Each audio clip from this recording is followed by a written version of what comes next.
our first story of the day. As I said, another day, another high-profile attack on a DeFi protocol appears to have taken place. This time, it was on the decentralized network known as PegNet, which saw a group of miners in control of about 70% of the network's hash rate develop an attack using their majority share of the hash rate in order to manipulate the price of pJPY. So, p-yen, a PegNet-issued stablecoin tied to the Japanese yen, which was kind of exclusive to their network.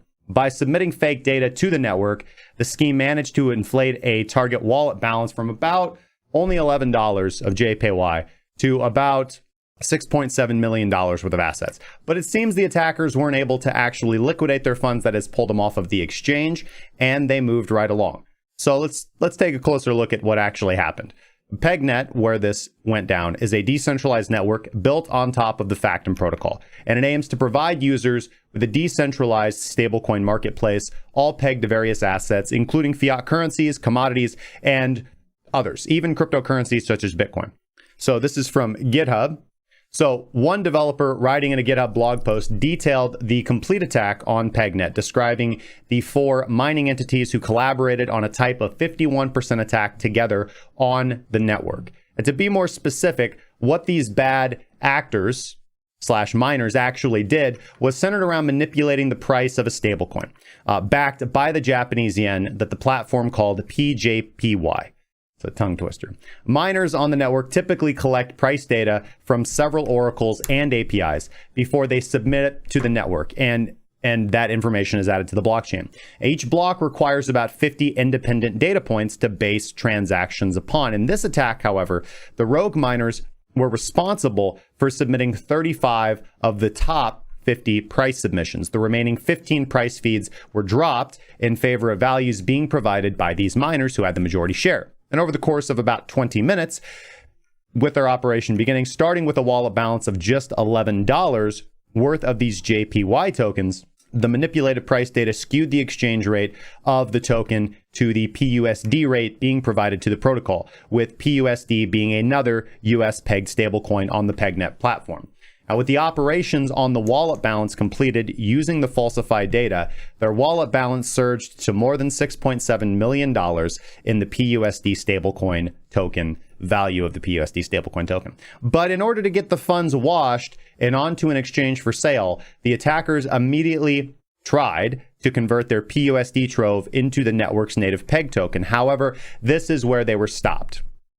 Because the protocol doesn't allow for quick conversions of such size. The tokens were stuck in time lock. They were stuck in limbo. So the plan apparently stalled in their conversion into peg, and they were unable to proceed with the dumping onto the markets.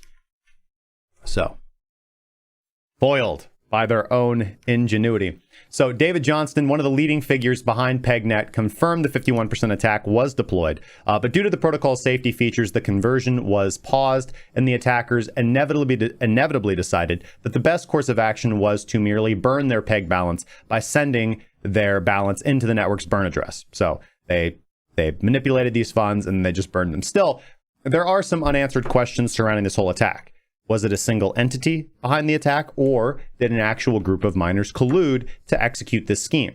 It seems that the attacker has since reached out to PegNet in order to explain their actions, claiming that they were merely doing a pen test, which is a penetration test of the network, in code logic, merely performing an exercise to identify potential vulnerabilities in order to notify core developers if they found anything. Now, this is still early and unconfirmed, however, so we'll definitely have to follow up on that one. But, that sounds pretty convenient. When asked about the motives behind the attack, Johnson here stated that he can't speak on the intent of the person's actions. However, their actions accounted to generating pass nets and later destroying those assets. And it seems to him to have been more of a publicity stunt than a real attack, given how quickly it was executed and resolved following.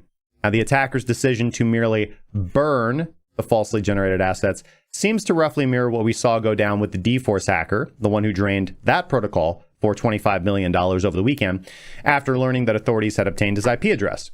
He decided to return the funds rather than continuing any further with the heist. I'm pretty sure that doesn't negate what one has done, though.